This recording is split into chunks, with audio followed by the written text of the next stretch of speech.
Bonjour, ravi de vous retrouver pour étudier ensemble l'une des dernières parachiotes de ce cycle de la Torah. Cette semaine, il s'agit d'une nouvelle paracha double, Nitzavim Vayeler, que certains présentent souvent comme le testament éthique de Moïse qu'il va livrer au peuple d'Israël au seuil de sa mort. À quelques jours du nouvel an juif de Rosh Hashanah, Nitzavim Vayeler sonne comme une introduction idéale à cette période de Teshuvah, cette période de retour sur soi, de réflexion, de repentance, qui doit pouvoir aussi mener à un tikkun, à la possibilité de réparation.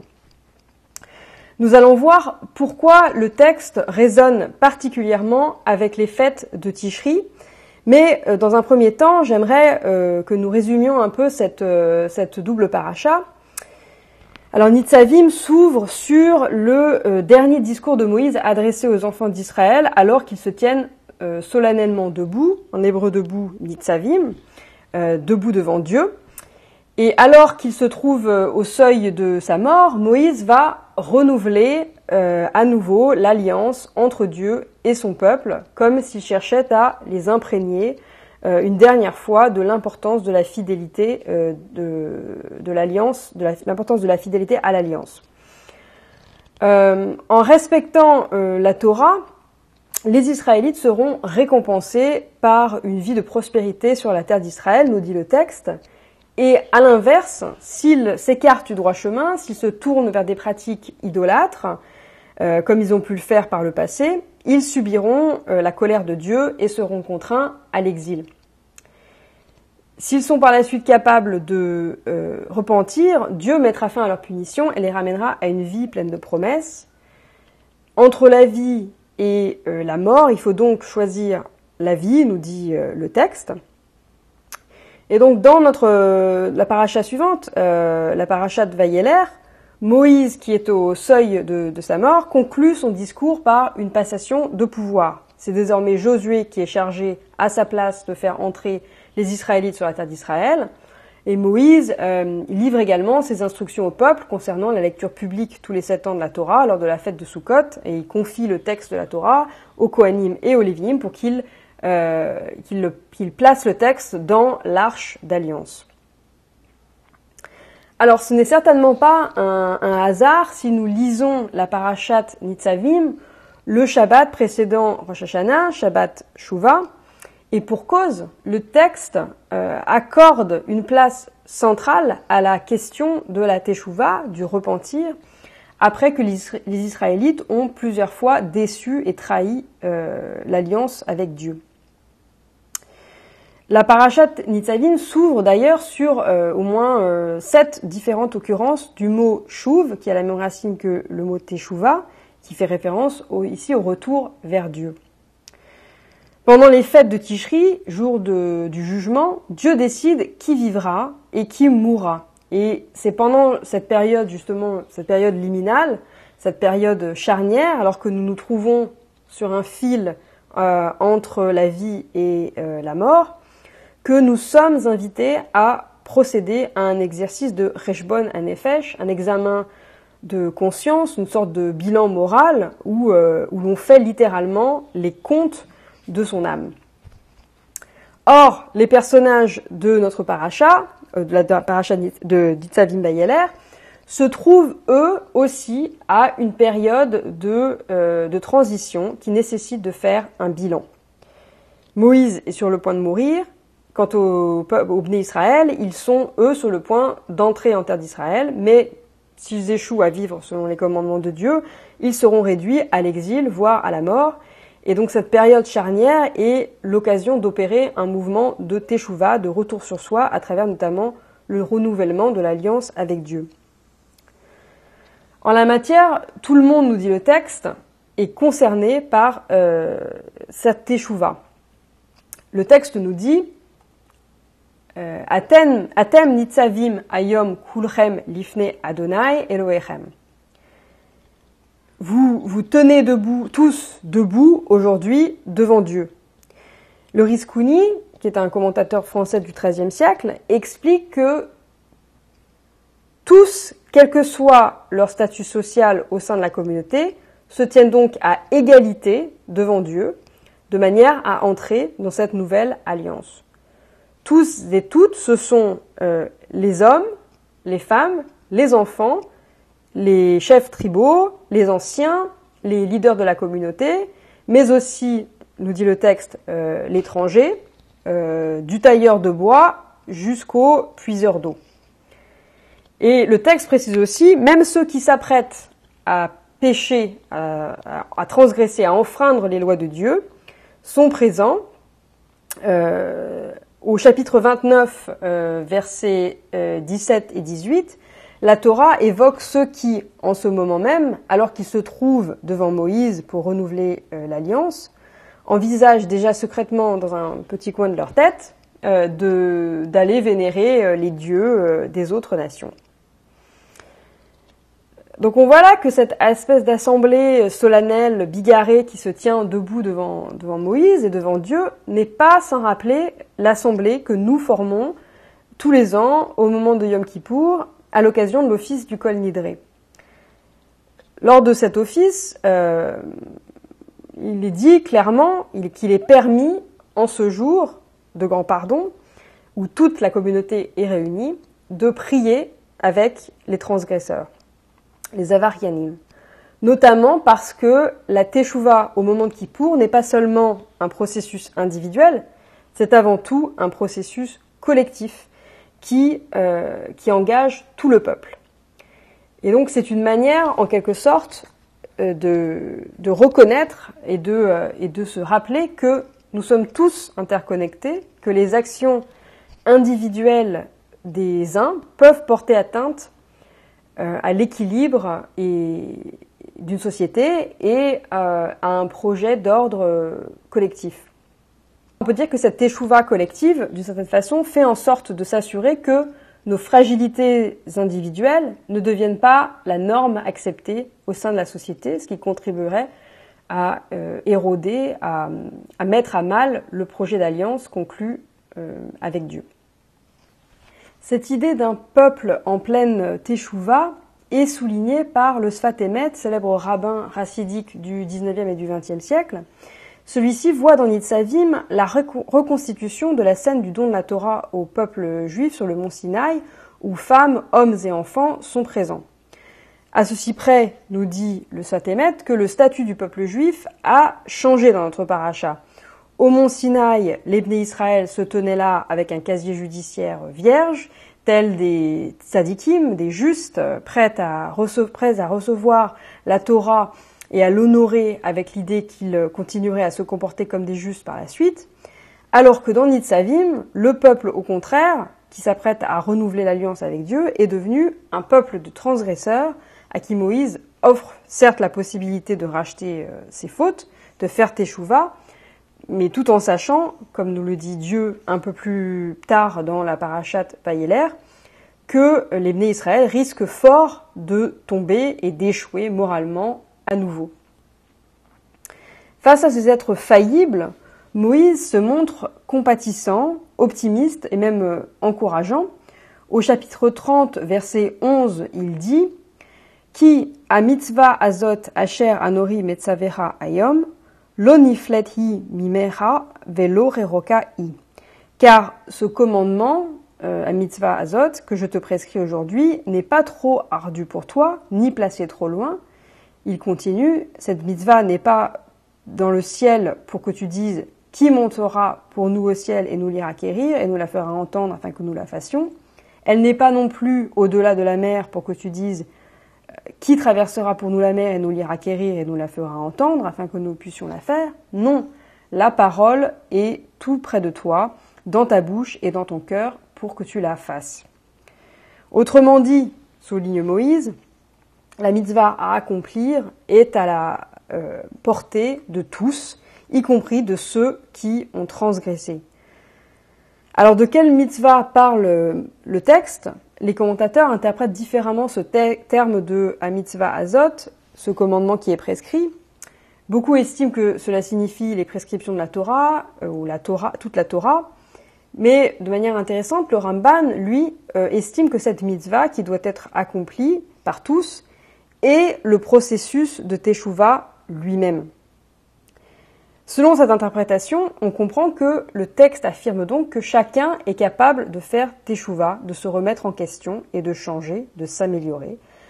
Pas besoin pour cela, en fait, nous dit Moïse, d'être un être particulièrement proche des cieux, particulièrement pieux, juste ou religieux ou appartenant à une élite supérieure.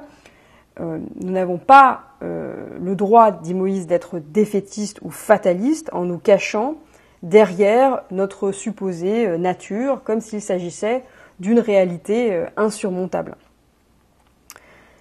C'est combien de fois d'ailleurs on peut se dire dans la vie quotidienne de tous les jours, entendons-nous quelqu'un dire il est comme ça, c'est dans sa nature, il ne changera jamais, etc. Selon ce texte, il n'y a pas d'homme foncièrement bon ou foncièrement mauvais. Nous avons tous en nous la possibilité de changer et d'agir. Le Sfat Emet remarque d'ailleurs que ce n'est pas pour rien que Moïse, lorsqu'il s'apprête à renouveler l'alliance avec le peuple, énumère la liste de toutes les catégories sociales qui sont présentes à ce moment-là. Comme pour rappeler que tous méritent finalement de se tenir devant Dieu, qu'ils soient des tzadikim, des religieux ou des personnes de simples personnes qui ont transgressé.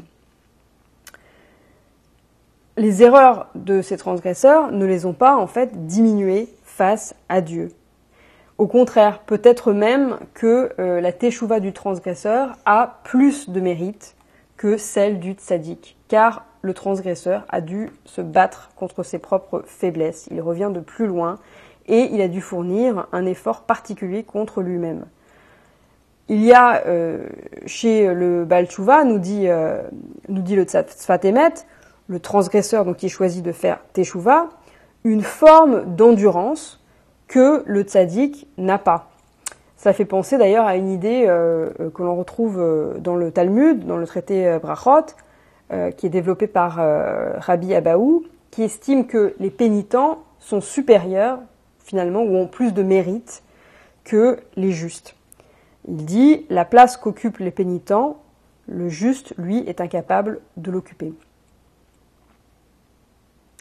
On peut se dire que finalement, Moïse incarne le point de vue de la tradition juive sur le processus de Teshuvah, à savoir que tous et toutes ont droit à une seconde chance à partir du moment où ils sont prêts à faire un travail sincère sur eux-mêmes et à réparer ce qu'ils ont brisé, que ce soit vis-à-vis de Dieu ou vis-à-vis d'un autre être humain. On l'a vu dans la Parashat Nitzavim, le processus de Teshuvah, de repentir, passe spécifiquement par une réaffirmation du projet d'alliance. La nouvelle génération des Israélites doit en effet chercher à se démarquer de ses ancêtres qui ont été infidèles à l'alliance, que ce soit après l'épisode du veau d'or ou encore celui des explorateurs où ils ont renoncé à entrer en terre d'Israël. Mais on peut aussi se demander si Moïse, qui fait partie de la génération qui a failli, ne fait pas lui aussi sa propre Teshuvah dans le texte. Il faut rappeler en effet que Moïse, dans le livre des Nombres, a lui-même échoué face à Dieu. On l'a vu dans la Parashat Nitzavim, le processus de Teshuvah, de repentir, passe spécifiquement par une réaffirmation du projet d'alliance. Et la nouvelle génération des Israélites doit en effet chercher à se démarquer de ses ancêtres qui ont été infidèles à l'alliance, que ce soit après l'épisode du veau d'or ou encore celui des explorateurs où ils ont renoncé à entrer en terre d'Israël. Mais on peut aussi se demander si Moïse, qui fait partie de la génération qui a failli, ne fait pas lui aussi sa propre Teshuvah dans le texte. Il faut rappeler en effet que Moïse, dans le livre des Nombres, a lui-même échoué face à Dieu. Dans la Parashat Roukat, alors que le peuple réclamait de l'eau, Moïse a frappé un rocher pour en faire jaillir de l'eau, et il a par là même désobéi à Dieu, qui lui avait demandé de parler au rocher pour faire sortir l'eau afin que le peuple puisse voir la puissance de Dieu en action. Cet acte de désobéissance est souvent interprété comme le signe d'un manque de foi en Dieu de la part de Moïse. C'est ce doute qui a mené Dieu à punir Moïse en le condamnant à ne jamais entrer en terre d'Israël où il devait à l'origine mener le peuple.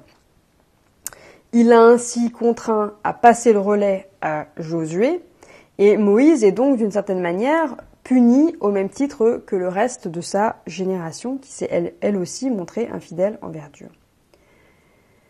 Dans notre double paracha Nitzavim Vayeler, on peut penser qu'en renouvelant une dernière fois l'alliance entre Dieu et les Israélites, Moïse cherche d'une certaine façon lui-même à faire teshuva, à réparer sa faute juste avant de mourir. En rappelant les conditions de l'alliance et en incitant la nouvelle génération à choisir la vie plutôt que la mort, le bien plutôt que le mal, Moïse fait une sorte de tikkun. Au lieu de vivre comme une punition la fin de son leadership, Moïse va au contraire transformer cette perte en une opportunité, en tentant de se faire entendre une toute dernière fois des Israélites. Selon Rashi, Moïse sait déjà quel jour il va mourir. Il est en fait là à la veille de sa mort et c'est pourquoi les derniers mots de Moïse ont une force, une intensité dramatique, une résonance particulière qui peut trouver un écho particulièrement favorable auprès des Israélites. Il faut rappeler que la loi juive estime d'ailleurs qu'une personne sur le point de mourir parle avec une sincérité toute particulière. Pour le Talmud, par exemple, les paroles livrées par une personne sur son lit de mort doivent être considérées comme aussi juridiquement contraignantes qu'un contrat écrit. Et donc on peut penser que le renouvellement de l'alliance prononcé par Moïse en Nitzavim à la veille de sa mort confère à ces mots un poids et une solennité particuliers qui incitent à l'écouter attentivement puisqu'il est au seuil de la mort. Les mots de Moïse résonnent comme un testament éthique, ce qu'on appelle en hébreu tsavaha. Il s'agit d'un document qui vise à transmettre des valeurs éthiques d'une génération à l'autre. Et on trouve le premier modèle de ce testament moral dans la Genèse au chapitre 49. Lorsque Jacob mourant réunit ses fils autour de son lit de mort, il leur demande d'être enterrés non pas en Égypte, mais en terre de Canaan avec ses ancêtres. Et dans le Talmud, on va trouver aussi de nombreuses références à des testaments moraux oraux laissés par des sages au seuil de leur mort. Dans, par exemple, le traité Sanhédrin, on a notamment le cas de Rabbi Eliezer, qui, alors qu'il est là étendu, mourant, critique ses élèves à qui il reproche de ne pas avoir cherché à apprendre assez de lui. Et donc en faisant cette réflexion-là, sur son lit de mort, il espère, il pense pouvoir encourager ses étudiants à étudier ses enseignements une fois qu'il sera décédé. Moïse en fait de même, en fait, dans notre paracha, il dit implicitement aux Israélites « Je suis sur le point de mourir et de passer le relais à Josué, mais avant de partir, voilà ce que je veux absolument vous transmettre. Voici mon testament. » Je voudrais finir en remarquant que Moïse, au seuil de sa mort, incarne exactement ce qu'il prône pour le peuple dans la double paracha Nitzavim Vayeler. Au seuil de sa mort, il aurait pu se laisser abattre en se disant qu'il ne rentrerait jamais en terre d'Israël en raison de sa faute, mais en repenti exemplaire et en leader exemplaire, il va se relever et tout faire pour s'assurer du renouvellement de l'alliance entre Dieu et le peuple d'Israël. Il va encourager ses troupes, mais aussi accomplir la passation de pouvoir avec Josué, et enfin s'assurer que la Torah est mise par écrit et qu'elle continuera d'être transmise et étudiée, notamment, on le voit, tous les 7 ans à Sukkot, nous dit le texte. D'une certaine manière, en protégeant l'alliance et en continuant de s'y inscrire, Moïse, qui n'a plus que quelques heures à vivre, parvient à défier la mort et à prolonger sa propre vie. Car le projet d'alliance garantit une forme d'immortalité au peuple juif et à Moïse lui-même. En s'inscrivant dans cette alliance transmise les Dorvador, de génération en génération, nous continuons d'être reliés à ceux qui nous ont précédés. Nos parents, nos arrière-grands-parents continuent d'une certaine manière de vivre parmi nous et nous-mêmes continuerons de vivre parmi les générations futures, une fois que nous serons morts. Le texte le dit d'ailleurs au début de la Parashat Nitzavim, chapitre 29, versets 13 et verset 14, le renouvellement de l'alliance conclue avec Dieu ne s'applique pas seulement aux personnes présentes devant Moïse, mais aussi à ceux qui ne sont pas avec nous aujourd'hui. Alors, ça ne sous-entend pas les personnes qui n'étaient pas présentes ce jour-là, qui étaient absentes ce jour-là, mais selon les commentateurs, et notamment selon Rashi, cela signifie que l'alliance inclut aussi les générations à venir, les générations à naître, ceux qui ne sont pas encore nés. J'ai placé devant toi la vie et la mort, le bonheur et la calamité, nous dit la Torah. Choisis la vie afin que tu vives, toi et ta postérité. Alors que nous approchons des fêtes de Tishri, période où nous sommes forcés de nous confronter à nos erreurs et à notre mortalité, la réaffirmation de notre appartenance au peuple juif et à son alliance transgénérationnelle nous offre peut-être là un antidote à la mort. Shana Tova.